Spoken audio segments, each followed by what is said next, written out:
श्री सद्गुरु देवाय नमः। भाइयों बहनों, अगर आप भगवान से सच्चा प्रेम करते हैं, उनकी भक्ति करते हैं और उनको पाना चाहते हैं, तो भगवान से अपना कोई रिश्ता बना लीजिए। जितना आप नहीं करेंगे, उससे ज़्यादा भगवान उस रिश्ते को निभाते हैं।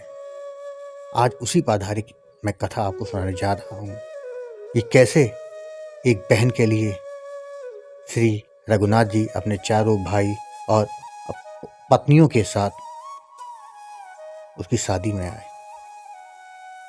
इस कथा को जानने के लिए इस वीडियो को आखिर तक अवश्य देखिएगा।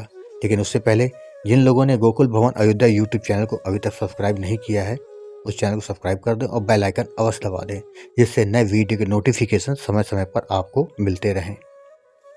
अयोध्या के बहुत ही निकट पौराणिक नदी कुटिला है, जिसे आज टेढ़ी कहते हैं। उसके तट के निकट ही एक भक्त परिवार रहता था। उनके घर एक सरस्वती नाम की बालिका थी। वे लोग नित्य श्री कनक बिहारी जी के दर्शन करने अयोध्या आते थे और उनकी कोई दूसरी संतान नहीं थी। सरस्वती जी का कोई अपना सगा भाई नहीं था, केवल एक मौसेरा भाई ही था। वह जब भी श्री रघुनाथ जी का दर्शन करने आती तो उसके मन में यही भाव आता कि सरकार मेरे अपने भाई ही तो हैं। रक्षाबंधन से कुछ समय पूर्व उसने सरकार से कहा, मैं आपको राखी बांधने आऊंगी। उसने सुंदर राखी बनाई और रक्षाबंधन पूर्णिमा पर मंदिर लेकर गई। पुजारी से कहा कि हमने अपने भैया के लिए राखी लाई है। पुजारी ने छोटी सी सरस्वती को गोद में उठा लिया और उससे कहा, मैं तुम्हें राखी सहित सरकार को स्पर्श करा देता हूँ और राखी मैं बांध दूंगा। पुजारी जी ने राखी बांध दी और उसको प्रसाद दिया। अब तो हर वर्ष राखी बांधने का नियम बन गया था। समय का चक्र चलता रहा। धीरे धीरे वह सरस्वती अब बड़ी हो गई। उसका विवाह निश्चित हो गया। वह पत्रिका लेकर मंदिर में आई और कहा कि मेरा विवाह निश्चित हो गया है, मैं आपको न्योता देने आई हूँ। चारों भाइयों को विवाह में आना ही है।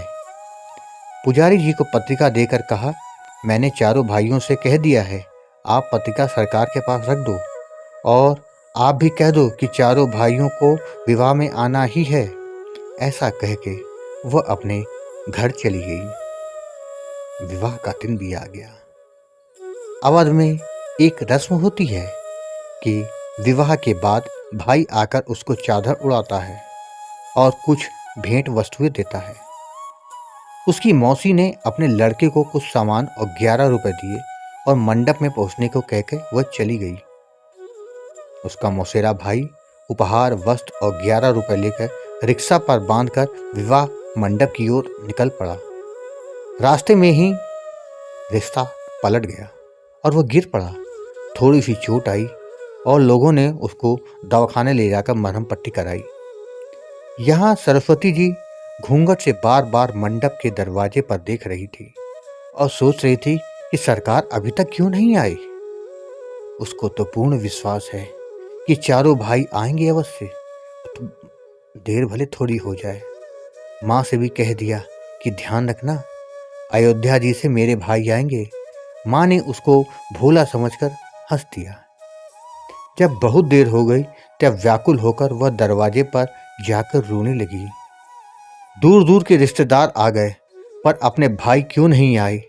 क्या मैं उनकी बहन नहीं हूँ? क्या वो मुझे अपनी बहन नहीं मानते? क्या अपनी बहन की शादी में मेरे भाई नहीं आएंगे? उसी समय 4 बड़ी मोटर गाड़ियां और एक बड़ा ट्रक आते हुए उसने देखा। पहली गाड़ी से उसकी मौसी का लड़का और उसकी पत्नी उतरे। बाकी गाड़ियों से और 3 जोड़ियां उतरी। मौसी के लड़के के रूप में सरकार ही आए। रत्न जड़ित पगड़ियां, वस्त्र, हीरो के हार पहन रखे हैं। श्री हनुमान जी पीछे ट्रक में सामान भरकर लाए हैं। हनुमान जी पहलवान के रूप में आए थे। उन्होंने ट्रक से सारा सामान उतारना शुरू किया। स्वर्ण, चांदी, पीतल, तांबे के बर्तन, बिस्तर, सोफे, ओढ़ने बिछाने के वस्त्र, साड़ियाँ, अलमारियाँ, नाक, कान, गले, कमर, हाथ पैर के आभूषण।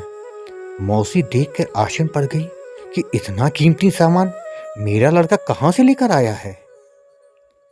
चारों का तेज और सुंदरता देखकर सरस्वती समझ गई कि ये तो मेरे चारों भाई हैं। सरस्वती जी ने कि आनंद का ठिकाना ना रहा। उसका रोना बंद हो गया। सरकार ने इशारे से कहा कि किसी को अभी भेद बताना नहीं, गुप्त ही रखना। इनका रूप इतना मनोहर था कि सब उन्हें देखते ही रह गए। कोई पूछ ना पाया कि ये गाड़ियां कैसे आईं, ये अन्य 3 लोग कौन हैं। लोग हैरान होकर देख रहे थे कि अभी तक तो ये रो रही थी और इतना हंस रही है और आनंद से नाच रही है। किसी की कुछ समझ में नहीं आ रहा था। जब तक उसकी विदाई नहीं हुई तब तक चारों भाई उसके साथ ही रहे। फिर सभी गले मिले और आशीर्वाद दिया। सरस्वती ने कहा, जैसे आज शादी में सब संभाल लिया वैसे ही जीवन भर मुझे संभालना। चारों ने सहमति दी। भगवान ने आशीर्वाद दिया।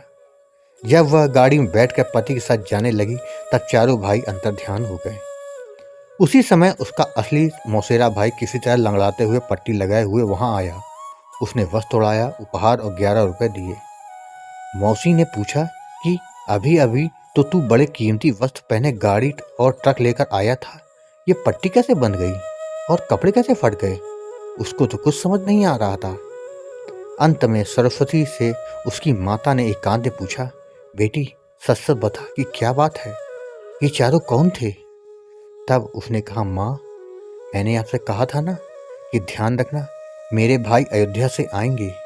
माँ समझ गई कि इसके तो 4 ही भाई हैं और वो रघुनाथ जी और अन्य 3 भैया लक्ष्मण, भरत, शत्रुघ्न और उनकी पत्नियां। माँ जान गई कि श्री अयोध्यानाथ सरकार ही अपनी बहन के प्रेम में बंध कर आए थे और अपनी बहन को इतने उपहार, आभूषण और वस्त्र दे गए कि नगर के बड़े से बड़े सेठ नवाबों के पास भी नहीं थे। भाई बहनों, आपने देखा भगवान कैसे कैसे अपने रिश्तों को निभाते हैं। बस प्रेम और समर्पण की जरूरत है। आपको ये वीडियो कैसे लगा कमेंट बॉक्स में जरूर बताइएगा। और हाँ, अगर वीडियो पसंद आया हो तो शेयर करना ना भूलिएगा। धन्यवाद।